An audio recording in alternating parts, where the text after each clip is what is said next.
असलामुअलैकुम दोस्तों, पाक पंजाब टीवी ਦੇ ਨਾਲ मैं ਤੁਹਾਡਾ ਦੋਸਤ ਅਬਦੁਲ ਵਾਹਿਦ। ਦੋਸਤੋ, ਇੱਕ ਛੋਟੀ ਜਿਹੀ ਵੀਡੀਓ ਹੈ। ਹਾਜੀ ਸਾਹਿਬ ਦੇ ਕਹਿਣ ਦੇ ਮੁਤਾਬਕ ਦੋਸਤਾਂ ਨੂੰ ਇੱਕ ਛੋਟੀ ਜਿਹੀ ਵੀਡੀਓ ਦੇ ਜ਼ਰੀਏ ਆਪਾਂ ਇਤਲਾਹ ਦਿੰਦੇ ਪਏ ਹਾਂ ਕਿ ਕੱਲ੍ਹ ਆਪਾਂ ਦੋਸਤਾਂ ਨੂੰ ਦਿਖਾਵਾਂਗੇ 75 ਏਕੜ ਜ਼ਰਾਈ ਜ਼ਮੀਨ, ਬਹੁਤ ਹੀ ਸ਼ਾਨਦਾਰ, ਇੱਕ ਬਹੁਤ ਹੀ ਖਾਸ ਮੌਕਾ। ਮਤਲਬ ਕਿ ਕਮ ਕੀਮਤ ਦੇ ਵਿੱਚ ਸਹੂਲੀਅਤ ज़्यादा, कारपेट रोड ते फ्रंट। मुकम्मल तफसील वाली वीडियो कल दोस्तों अपने चैनल पाक पंजाब टीवी ते तकरीबन दोपहर के टाइम 1-2 बजे मिल जाएगी कि अज हाजी साहब ने ज़मीन की वीडियो जिहड़ी कि बना ली है। बस मालिक दे नाल सामने बह के कुछ रेट के बारे च गलबात करनी है, कागजात वगैरह वो चेक करने है ने।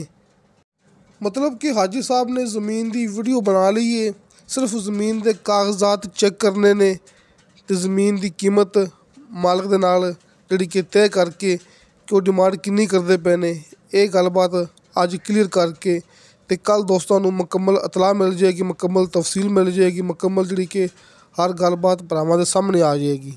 क्योंकि पहले आपां सारे कागजात चेक करने होंदे ने।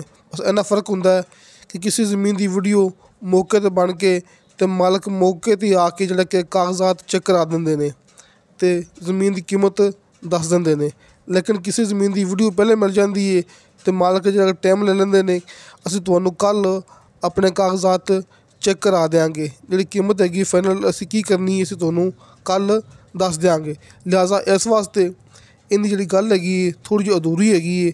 लिहाजा कल आपां करके फाइनल ये 3 मरबे ज़मीन हैगी, कल दोस्तों मुकम्मल इन बारे तफसील वाली वीडियो मिल जाएगी, मुकम्मल गारंटी नाल।